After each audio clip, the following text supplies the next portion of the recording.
We're here again at Round Valley Regional Park with East Contra Costa Fire Protection District Fire Marshal Steve Aubert. And Steve, wonder if you can give us an update on the Marsh Fire Complex. Sure. So we have a total of about 655 acres that have been impacted by today's fire. We are still actively working on containment and mop-up.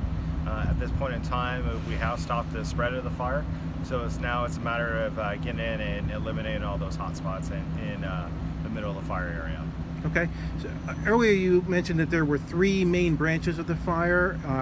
What's the status of those three branches? Those three branches are still in place, and those are the three that they were working on getting inside the middle of those fires and knocking down all the little bit of smoldering trees and stumps that were impacted in the middle of the fire there. Right.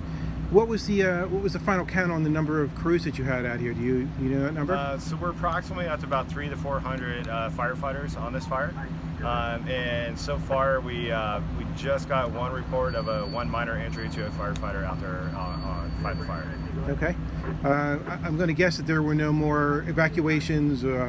Does the shelter in place still stand? Yeah, the shelter in place is really in impact, so we can make sure that the dozers and the entry companies and crews are able to get up and down Marsh Creek effectively without having to worry about other traffic out there in between. Okay. For such a large fire, it seems that you guys did a pretty quick job of getting it, I don't know if I want to say under control, but stopping the forward motion and starting to get containment on it. What do you attribute that to?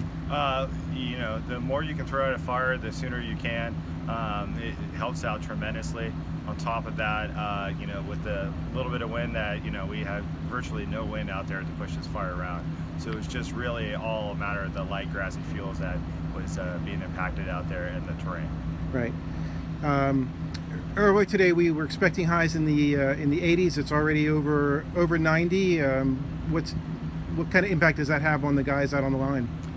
It's a tremendous impact. I mean, we worry about heat-related illnesses for everybody, but even more so for our firefighters out there who are working hard in the heat from the fire, plus all the temperature that's already going on today. Mm-hmm. And so with a lot of East Contra Costa resources out here, do you have what kind of protection is there for the rest of the district?